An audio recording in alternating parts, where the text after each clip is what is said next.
ይህን የመዝሙር ክፍል ከማንም ጋር ከመነጋገራችሁ በፊትና ስራ ከመጀመራችሁ በፊት ጸልዩት። እጅግ በጣም ብዙ ተአምር የሚያደርግላችሁ የመዝሙር ክፍል ነው።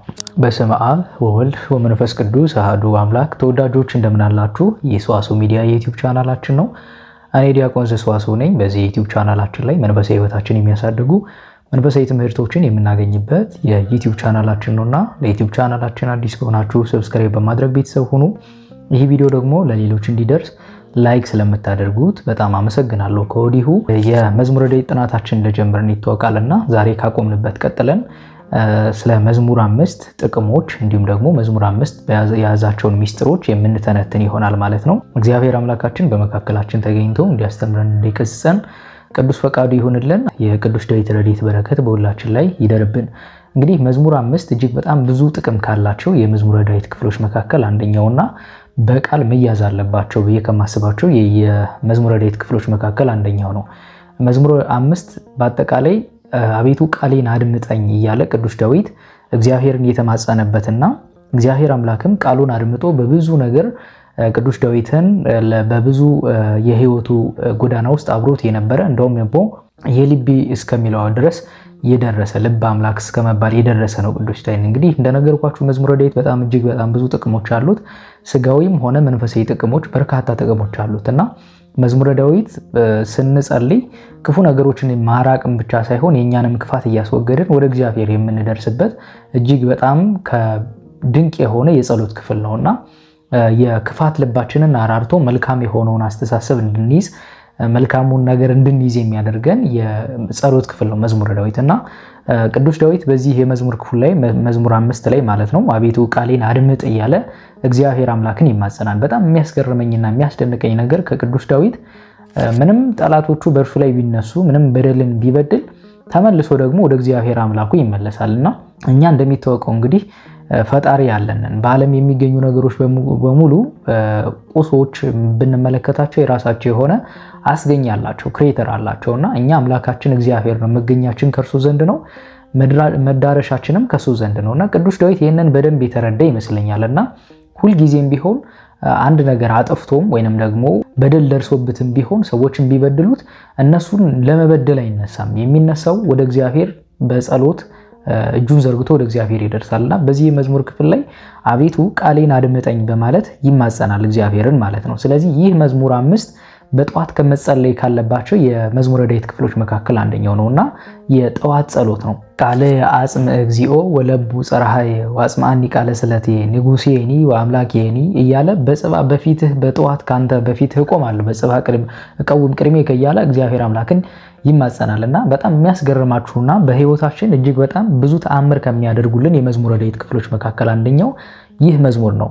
እና ስራ ከመጀመራችን በፊት እንዲሁም ደግሞ ምንም ነገር ከመጀመራችን በፊት መጀመሪያ መነጋገር ያለብን ከእግዚአብሔር ጋር ነውና ቅዱስ ዳዊት በጽባህ ቀውም ቅድሜከ ይላል። በጠዋት ባንተ ፊት እቆማለሁ እና ቃሌን አድምጠኝ እያለ ይማጸናልና ብዙዎቻችን የህይወታችን ጎዳና ከሚበላሽበት ነገር መካከል አንደኛው በጠዋት ተነስተን ከእግዚአብሔር ጋር መነጋገርን ልማድ አናደርገውምና እጅግ በጣም በብዙ ነገር እንጠመዳለን። ለራሳችን ጊዜ እስካለመስጠትና እጅግ በጣም ቢዚ እንደሆነ ለራሳችን እናወራለንና ነገር ግን በጠዋት ተነስተን ብዙዎቻችን የምናየው ስልካችን ነውና ስልካችን ላይ የምንሰማቸው የሶሻል ሚዲያ ወሬዎች ይኖራሉ።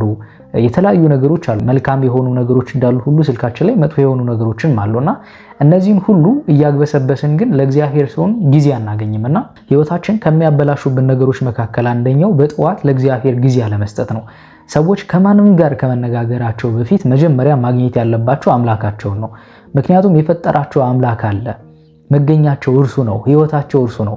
እግዚአብሔር ከሌለ እኛ ህይወት የለንም። እግዚአብሔርን ካላገኘ ነው በጸሎት ካልተነጋገርን ከእግዚአብሔር ጋር መገናኘት ካልቻለን ህይወታችን ባዶ ነው የሚሆነው እና አብዛኞቻችን በጠዋት ከእግዚአብሔር ጋር መነጋገርን ልማድ ካለማድረጋችን የተነሳ ህይወታችን ከድጡ ወደ ማጡ ይሆናል። ብዙ እንሰራለን፣ ብዙ እንደክማለን፣ በረከት የለንም። ብዙ እናስባለን፣ ያሰብነውን ማሳካት አንችልም።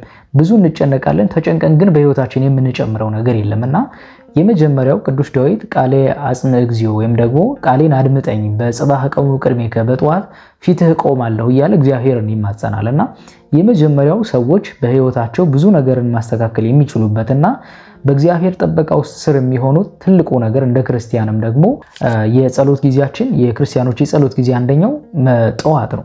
ስለዚህ ይህ የመዝሙር 5 ደግሞ በጠዋት ከሚጸለዩ የጸሎት ክፍሎች መካከል አንደኛው ነው። ምናልባት የዕለቱን መዝሙረ ዳዊት ልንጸልይ እንችላለን፣ ግን ይህ መዝሙር ደግሞ ለየት ያለ አገልግሎት አለ። እግዚአብሔር አምላክን የምናደምጥበት ራሳችንን ለእግዚአብሔር አሳልፈን የምንሰጥበት የመዝሙር ክፍል ስለሆነ መዝሙር 5ን ከምኝታችን ስንነሳ ከማንም ጋር ሳንነጋገር በቃላችን ይዘን መጸለይ ያለብን የመዝሙረ ዳዊት ክፍል ነው ማለት ነው። ገና ከምኝታችን እየተነሳን አማትበን ጸሎቱን እያደረግነው ወደ ሌላው የጸሎት ክፍላችን ማለፍ መቻል አለብን ማለት ነው።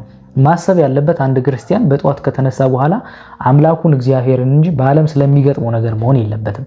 ወይም ደግሞ ወደፊት ስለሚሰራው ነገር መጨነቅ የለበትም። ወይም በህይወቴ ውስጥ ምን ይደረጋል እያሉ ከሚጨነቅ ይልቅ ይህን የመዝሙር ክፍል ቢጸልይ እግዚአብሔር አምላክ ጥበቃው አይለየውም፣ አብሮት ይሆናል ማለት ነውና ቅዱስ ዳዊት ቃሌን አድምጠኝ ይላል። ቃሌን አድምጠኝ ጩኸቴንም አስተውል ካለ በኋላ የልመናዬን ቃል አድምጥ ንጉሴና አምላኬ ሆይ አቤቱ ወደ አንተ እጸልያለሁና በማለዳ ድምፄን ትሰማለህ፣ በማለዳ ፊትህ እቆማለሁ እጠብቃለሁም ይላል። አንተ በደልን የማትወድ አምላክ ነህና ክፉ ካንተ ጋር አያድርም ይላል እና ቅዱስ ዳዊት ምንም ኃጢአትን ቢሰራ ምንም ብዙ ክፋትን ነገሮችን ቢያደርግ እንኳን አምላኩን እግዚአብሔርን ግን ትቶ ያውቅም፣ ይማጸናል በየጊዜውና ቀኑንም የሚጀምረው በጸሎት ነው። ስለዚህ ሁልጊዜም ቢሆን ይህ የመዝሙር ክፍል ደግሞ እጅግ በጣም ብዙ ነገሮች የምናስተካክልባቸው የመዝሙር ክፍላት መካከል አንደኛው ስለሆነ በጠዋት ተነስተን ከምንጸልያቸው የጸሎት ክፍሎች መካከል አንደኛው ነው ማለት ነውና አቤቱ በማለዳ ድምጤን ትሰማለህ ይላልና እግዚአብሔር አምላክ የሁሉ ሰሚና ሁሉን አድራጊ መሆኑን የመሰከረበት የመዝሙር ክፍል። ቅዱስ ዮሐንስ አፈወርቅ ይህንን መዝሙር ሲተረጉም ምን ይላል? አንድ ክርስቲያን መጀመሪያ ተግባረ ዕዱን ወይም ደግሞ ስራውን ከመጀመሩ በፊት ድምጹን ወይም ደግሞ ራሱን ለእግዚአብሔር ማሳየት አለበት ይላል። ለምን? ለእግዚአብሔር ራሳችን ባሳየን ቁጥር ብዙ በረከቶችን እናገኛለን፣ እንባረካለን። ባራኪያችን እግዚአብሔር ስለሆነ አንድም እግዚአብሔር አምላክ በሰላም ያሳደረን አምላክ ስለሆነ በቸርነት የጠበቀን አምላክ ስለሆነ በጠዋት ተነስተን ምስጋናውን ከምናቀርብ የመዝሙረ ዳዊት ክፍሎች መካከል አንደኛው መዝሙር 5 ነው ማለት ነው። ስለዚህ ሁልጊዜም ቢሆን በማለዳ በጠዋት ከምንጸልያቸው የጸሎት ክፍሎች መካከል ወይም ደግሞ በቃላችን ይዘን መጸለይ ያለብን የመዝሙረ ዳዊት ክፍል መካከል አንደኛው መዝሙር 5 ነው ማለት ነው። ስለዚህ በዚህ መዝሙር የተካተቱ ነገሮች አሉና መዝሙር በራሱ ጸሎት ቆሞ ማነምነብ አይደለምና በፊት ቆማለሁ ወይም ደግሞ ጠብቃለሁም የሚል የመዝሙረ ዳዊት ክፍል አለና መቆምና ወይንም ደግሞ እግዚአብሔርን መማጸን ብቻ ሳይሆን በትክክል ከእግዚአብሔር ጋር ልቦናችን መገናኘት እንዳለብንም የሚያሳስብ የመዝሙረ ዳዊት ጸሎት ነው ማለት ነው። ስለዚህ ይህንን የመዝሙረ ዳዊት ክፍል በተለያየ ጊዜ በሐሰት በተከሰሰን ጊዜ ልንጸልየው እንችላለን። በምሳሌ አንድ ሰው አቤቱ ቃሌን አድምጥ ብሎ በደሉን ቅዱስ ዳዊት አይታችሁ ከሆነ መዝሙሩን ስታጠኑ ወይም ደግሞ መዝሙር 5ን ስታነቡት የምታገኙት ነገር አለና ቃሌን አድምጥ እና አቤቱ አንተ ጻድቁን በጋሻ ተከልለዋለህ እንደ ጋሻን በሞገስ ከለልከው የሚል አለና ምንም በደለኞች ቢከሷችሁ ወይንም ደግሞ ያለ ሐሰት ብትከሰሱ እግዚአብሔር አምላክ ነፃ ያወጣችኋልና ነፃ ያወጣናልና በዚህ የመዝሙረ ዳዊት ክፍል እግዚአብሔርን ብንማጸነው ከደረሰብን የሐሰት ውንጀላ እግዚአብሔር አምላክ ነፃ የሚያወጣን በዚህ የመዝሙር ክፍል ነው ማለት ነው። ስለዚህ ቃሌን አድምጥ ብለን እግዚአብሔርን ብናማጸነው እግዚአብሔር አምላክ ነፃ ያወጣናል ማለት ነውና ሁለተኛ ደግሞ ስራ ከመጀመራችን በፊት በተለይ ደግሞ በስራ ቦታችን ላይ ሆነን ልንጸልየውም ይገባል።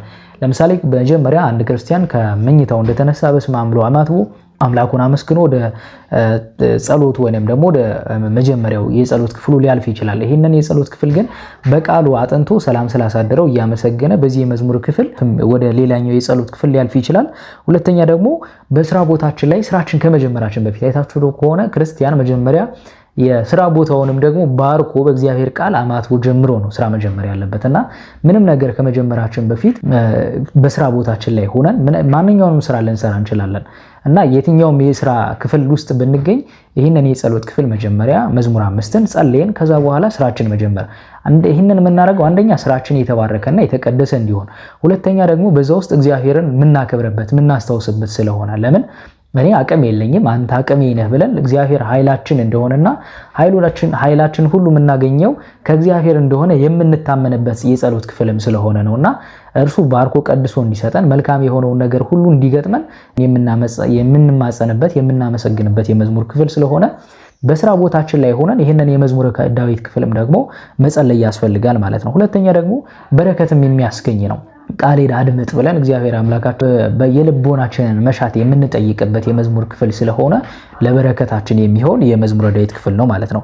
እና ደግሞ ዋናው ወሳኙ ጉዳይ ግን አንድ ነገር ከማግኘታችን ወይም ደግሞ ከማድረጋችን በፊት የምንፈልገውን ነገር ለማግኘት ወይንም ደግሞ እግዚአብሔር ፈቃዱ መሆኑን የምንጠይቅበት የመዝሙረ ዳዊት ክፍል ነው ማለት ነው። ቤቱ በጠዋት ከፊትህ ቆማለሁ በጽባህ ቀውን ቅድሜከ ብለን የምንጠይቀው ሁሉ መልካም እንዲሆንና እግዚአብሔር አምላክ ያ ነገር ደግሞ ፈቃዱ እንዲሆን መጸለይ ይኖርብናል ማለት ነው። ክርስቲያን በእያንዳንዱ የህይወት ጉዞ ውስጥ እግዚአብሔርን የሚያከብርበት ነው ማክበር ነው ኃላፊነቱና ሁሉ ጊዜም ቢሆን እግዚአብሔርን ማሰብ ተዘክሮት መኖር አለበትና ሁሉ ጊዜ በእያንዳንዱ የህይወት ወይንም ደግሞ ጸሎት አድርገን ነገሮቻችን መጀመር አለብን። ይህ የምናደርግበት ምክንያታችን እግዚአብሔርን ለማክበር እግዚአብሔር አባታችን አስገኛችን እንደሆነ እኛ ኃይላችን የሚገኘው ከእግዚአብሔር ስለሆነ ነውና ብዙ ጊዜ በራሳችን ጎዳና ብዙ እንደክማለን።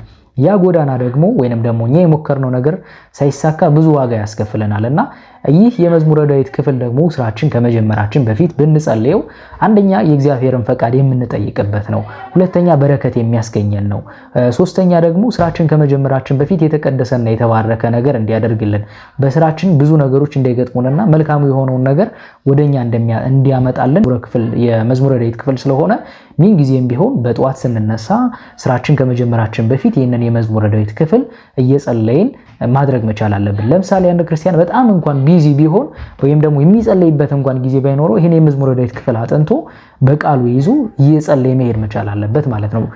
ክርስቲያን ለመጸለይ ቦታ መፈለግ የለበትም።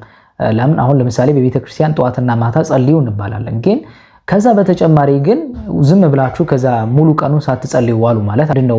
ሳታቋርጡ ጸልዩ በሁሉ አመስግኑ ይላል ቅዱስ ጳውሎስ በኤፌሶን መልእክቱ ላይና ሳናቋርጥ መጸለይ ማለት በእያንዳንዱ የህይወት ጉዟችን እግዚአብሔርን እያሰብን መሄድ መቻል ማለት ነውና ከእርሱ ጋር ምንነጋገረው ንግግር በራሱ ጸሎት ነው። ስለዚህ ይህ የመዝሙረ ዳዊት ክፍል በእያንዳንዱ የህይወት ጉዟችን የሚረዳን ስለሆነ በቃል መያዝ ካለባችሁ የመዝሙረ ዳዊት ክፍሎች መካከል አንደኛው ነው። አቤቱ ቃሌን አድምጠኝ ይላል ቅዱስ ዳዊት። እግዚአብሔር አምላካችን የልቦናችንን መሻት ቃላችን አድምጦ ይፈጽምልን፣ መልካሙን የሆነውን ሁሉ ያድርግልን። አምላከ ቅዱስ ዳዊት በረድኤትና በቸርነቱ አይለየን። የቅዱስ ዳዊት ረድኤት በረከት በሁላችን ላይ ይደርብን። አቤቱ ቅዱስ እግዚአብሔር አምላካችን ሆይ በአንድ ልጅህ በጌታችን በአምላካችን በመድኃኒታችን በኢየሱስ ክርስቶስ በእርሱ ያለ ጽን ክብር ላንተ ይገባል። ከእርሱም ጋር ከመንፈስ ቅዱስም ጋር ትክክል የሚሆን ዛሬም ዘወትርም ለዘላለሙ አሜን። ይቆየን። ይህን ቪዲዮ ለሌሎች ወንድሞቻችን ሼር እናድርግ።